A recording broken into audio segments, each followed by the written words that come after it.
What's up, guys? I just wanted to talk about something that a lot of us struggle with. A lot of us, have these things in our life, and they're called cravings, right? You might have heard of them. You might even be feeling some of those cravings this week or yesterday, or even, in the past, or maybe you're feeling a craving right now. One of the most important things to learn about cravings is most people think cravings mean that you're failing, something's wrong with you. But cravings are signals, they're not commands. They're not in charge of you. They're not these things that can command you to do things. They don't have complete control of you. Yes, they can feel intense.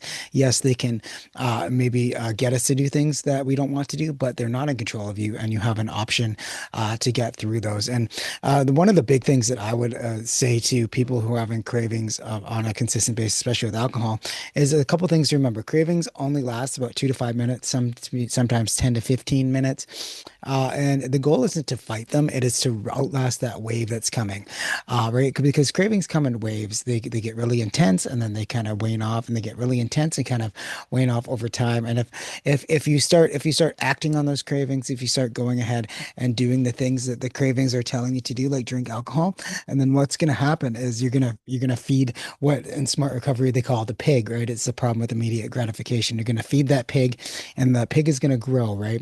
But if you don't feed the pig, if you don't give in to that immediate gratification, then you're going to be able to get through that, and that pig will shrink eventually, and it will disappear eventually, and you'll have tools in place to do that when you get to further along into sobriety, and these things kind of disappear and they happen again. You'll have something in place to do that, to just remember that you have this ability to ride that wave and to get through those cravings. And a couple things that really help me and help a lot of people I work with is breath work, reset, right? This inhale four and exhale for four, and then repeat that 1 to 2 minutes or however long that craving lasts.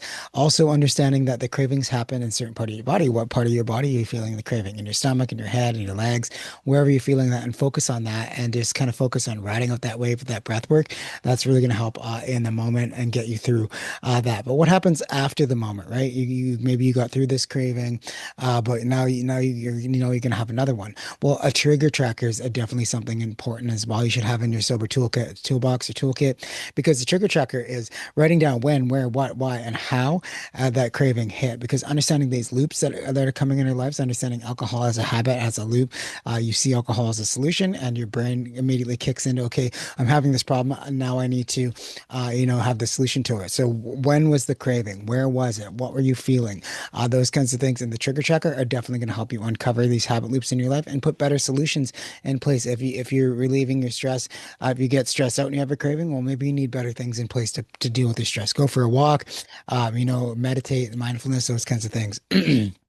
And just understanding when, where, what, why, and how can definitely help you. And having a trigger tracker is definitely super important. So that's also having a sober journal there with you to kind of write down where you were, what was happening, how you were feeling, those kinds of things when cravings hit, so that you can understand them a little more and uncover what's the underlying issue going on with your alcohol drinking, and the cravings and stuff like that. So. Another really good thing to use is a reframe, right? Reframe. So say to yourself, this craving isn't stronger than me. It's just data. It's telling me. See cravings as a signal. Reframe it as a signal. Not something wrong with you. There's nothing wrong with you. It's just a signal that you need to put better solutions in place to the problems that you have in your life.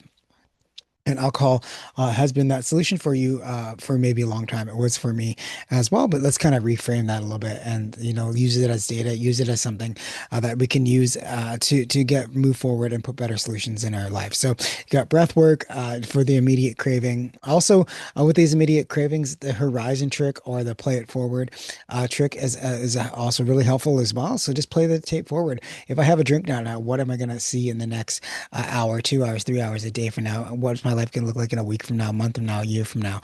Right. And then try to play it forward if I don't have a drink, right? What's my life going to look like? Well, it's in a week, a month, a year, an hour from now.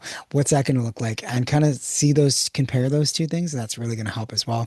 And also, reframing that as, alcohol relieves my stress. It's going to give me relief from stress. Well, maybe you should reframe that and think about this. Ask yourself, is it really going to relieve my stress? Well, probably not. What's the opposite? It's going to make me more stressed out.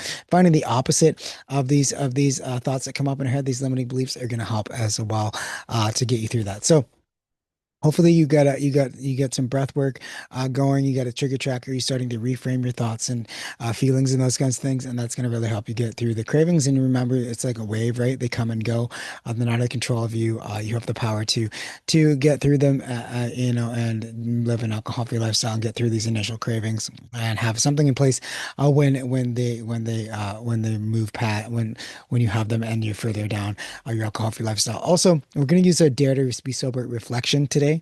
So we're gonna first we're gonna start with D, right? Disrupt. Notice the craving instead of reacting. Break that loop, right? So when you have these cravings, just remember dare, right? Let's disrupt that. Let's notice the craving instead of reacting and break that habit loop, right? And then ask yourself, what triggered this? Is it stress, boredom, social cue? Once you get that breath work in there, start asking questions. What triggered this? Is it stress, boredom, a social cue? Am I hungry? Am I angry? Am I lonely? Am I tired? What's triggering this, right?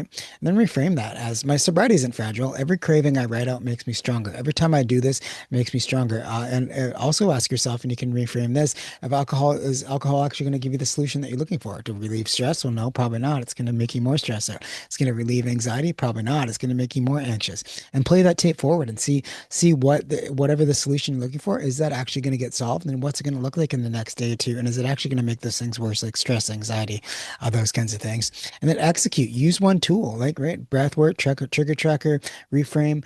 Use those tools today to kind of get you in the momentum of using these tools, having something in place, having plans in place so you can get through these cravings with something tactical that's going to move you forward. So next time a craving shows up, don't fight it, track it, breathe through it, outlast the wave.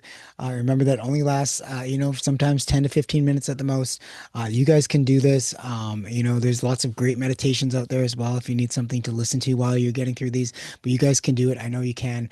I know cravings are one of the big things that are really holding a lot of people back, but we can get through them and we can do this one step at a time, one habit, one win at a time as well. So, anyways, guys, thank you so much for letting me be your coach, your guide today. Just wanted to talk about cravings and how to get through them in the initial stages of living an alcohol-free lifestyle and putting better solutions in place. If you guys want help creating these craving buster plans, creating these plans and setting up systems and stuff over the next 30 days, I do have some coaching spots open. I have 2 or 3 spots open, I think. So if you want, the first step is getting a sober strategy call. So what we do, jump on a call. I'd kind of give you a plan for the next 30 days. If you want to work together with me, if you're right fit, then we can move forward. If not, cool. At least you leave it a plan and some clarity. If that's interesting to you, then you can click the link in the comments or the in the email or the Facebook, wherever you're seeing this. I'll put a link so you guys can book a strategy call and we can get together and see what's going on with you. So anyways, guys, have a so meaningful day. I will see you guys in the next video next time.